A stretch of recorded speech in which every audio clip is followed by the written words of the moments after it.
자, 인터뷰 슬레이트입니다. 하나, 둘, 셋. 채널 이름이요?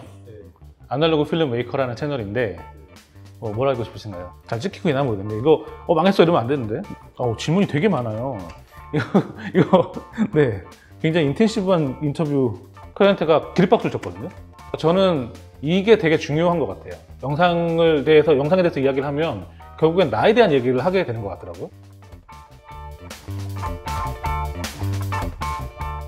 저는 장현경이라고 하고요. 현재 지금 영상 제작자로 활동하고 있고 유튜브 채널을 운영하고 있고요. 최근에 또 책도 한 권 써서 이제 좀 쑥스럽긴 하지만 저자로도 이렇게 활동하고 있습니다. 대부분의 영상 유튜브들 하시는 분들은 뭘 가지고 찍을까에 대한 얘기를 많이 하신다면 저 같은 경우는 그러면 이제 그걸 가지고 어떻게 찍을 것이냐에 대한 얘기를 좀 해보고 싶은 게 뭐 굳이 차이점이라고 한다면 뭐 차이점인데 그렇다고 해서 제가 뭐 장비 얘기를 안 한다든지 장비가 중요하지 않다든지 뭐 그런 건 아닙니다. 처음에 많이 어색했죠. 그 어색함을 아마 보신 분들은 되게 어색해하네 라든지 부자연스러운 모습을 보셨겠죠. 근데 지금은 그냥 이게 제가 뭐 지금 이런 인터뷰가 아니니까 되게 부담스럽거든요, 이런 거든요. 근데 제 채널에서 제가 하고 싶은 대로 할 때는 뭐 호빵같이 나와도 뭐 상관없고요. 네. 처음에 라이브 할 때는 제가 아직도 기억에 하는 게 한 7명 정도 들어오셨어요. 근데 끝나고 났을 때 제가 되게 이상한 느낌이었는데 엄청 에너지를 제가 받은 느낌이었어요. 그냥 이렇게 말하고 내가 하고 싶어 하는 것들, 내가 좋아하는 것들에 대해서 이렇게 이야기하는 기회들이 없었구나, 내가. 그리고 이제 그런 것들을 이야기할 때 제가 에너지를 받는 스타일이구나. 유튜브 이전에는 영상은 권력인 시대였다라고 생각을 해요. 누군가 일방적으로 이야기하고 누군가 일방적으로 들어야 하는 그런 어떤 권력 구조 속에서 영상이 있었다. 이제 그게 모든 사람들이 이제 그 영상을 다룰 수 있는 시대가 되었기 때문에 영상이 이제 언어인 시대가 되었다. 이렇게 이야기를 합니다. 책에 이제 그렇게 썼고요. 언어 그 자체가 툴이잖아요. 내가 의사소통을 하기 위한 툴이기 때문에 그거를 배우는 거는 너무나 자연스러운 일이 된 거죠, 우리 이 시대에. 내 일상을 그냥 기록하기 위한 영상으로 만들었다. 뭐 그 자체로 저는 좋은 영상이라고 생각해요. 왜냐하면 나에게 어쨌든 의미가 있는 영상일 테니까.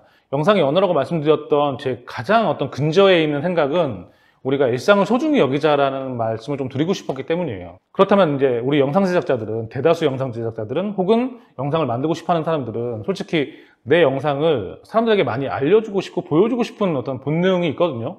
만약 그런 취지에서 영상을 만드는 사람이라면 좋은 영상은 공감을 주는 영상이라는 생각이 들어요. 이게 내가 알고 있었던 전통적인 방식 영상 제작자와 유튜브 쪽의 필름메이커들은 좀 다른 존재들이구나라고 느꼈던 게 이제 그 영상이 이제 어떻게 보면 문을 연 영상이라고 생각이 들거든요. 유튜브의 영상 제작자들이 이래야 된다라고 하는 어떤 그걸 보고 제가 되게 많은 열등감을 가졌었죠. 이게 이렇게 하는구나, 유튜브에서는 사람들이. 근데 물론 나중에 시간이 지나서 그게 전부가 아니라는 걸 알게 됐지만 제가 이제 촬영을 하는 어떤 그런 모습이나 그 만들어가고 싶은 그림은 이와이슌지 감독을 되게 영향을 많이 받았다고 굳이 물어본다면 뭐 그런 생각이 들어요. 그러니까 그 화면이 만들어내는 아기자기함들이 있거든요, 나름대로의. 그 카자흐스탄에 갔던 영상이 있는데 그 영상은 정말 힘들게 갔다고 제가 찍으러요.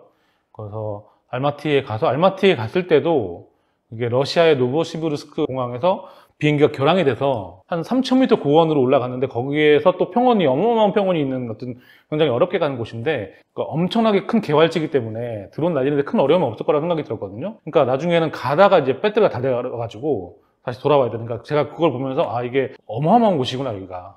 그런 곳에서 제가 영상을 만들어 본 건 처음이었어요. 그렇게 만들어서 이제 클라이언트한테 보여줬을 때 클라이언트가 기립박수를 쳤거든요. 마음에 들어가셔가지고.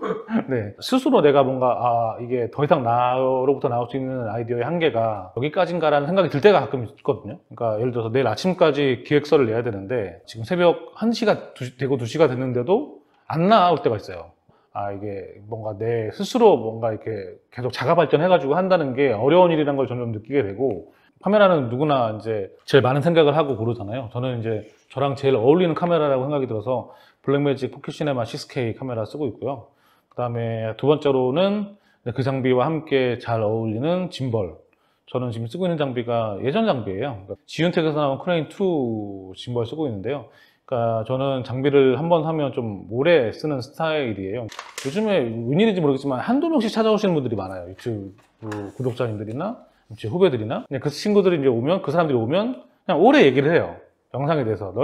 당신에게 영상이란 무엇이냐 대해서 영상에 대해서 이야기를 하면 결국엔 나에 대한 얘기를 하게 되는 것 같더라고요. 그러니까 난 어떤 사람이고 내가 정말 원하는 게 뭐고 그러니까 행복하게 하는 게 무엇인지에 대한 이야기를 하게 되는 것 같더라고요. 그래서 내가 만일에 10년 후에 5년 후에 그냥 영상에 대한 이야기를 할 것 같다. 그리고 이제 그 영상을 통해서 좀 나를 좀 보게 하고, 단순히 이걸 기능, 어떤 기술, 뭐 어떤 뭐 해야 될 어떤 목표, 납품 뭐 이런 걸로 접근하지 않고 내 삶에서 나의 어떤 행복을 찾아가는 어떤 도구로 발견하는데, 그런 것들을 할 수 있을 것 같다는 생각을 요즘 그런 얘기를 하면서 이렇게 느끼는 것 같아요.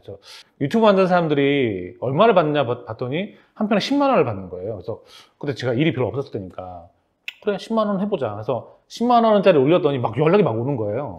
그래서 해보자 그래서 했는데, 근데 이제 그 일하러 한번 갔는데 너무 제가 자괴감이 드는 거예요. 왜냐면 이걸 만들기 위해서 보통 그전에는 한 500만 원에서 600만 원을 받았는데 이걸 내가 40만 원을 받는다는 게 말이 안 되는 거죠. 근데 그럼에도 불구하고 일이 엄청 많이 들어가지고 제가 엄청 바빴거든요, 그때요. 그렇게 하고 난 다음에 크몽에서 매니저들이 연락을 하기 시작했어요. 이제 저희 VIP 고객들이 직접 컨택해주길 원하시는 때가 있다.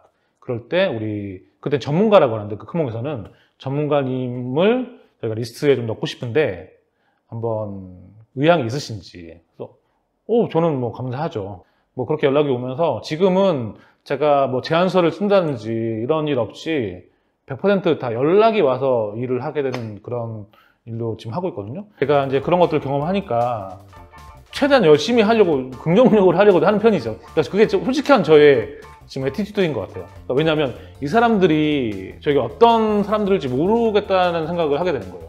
그러니까 제가 제 기회를 놓치지 않는 유일한 방법이라는 생각이 들기도 하고요.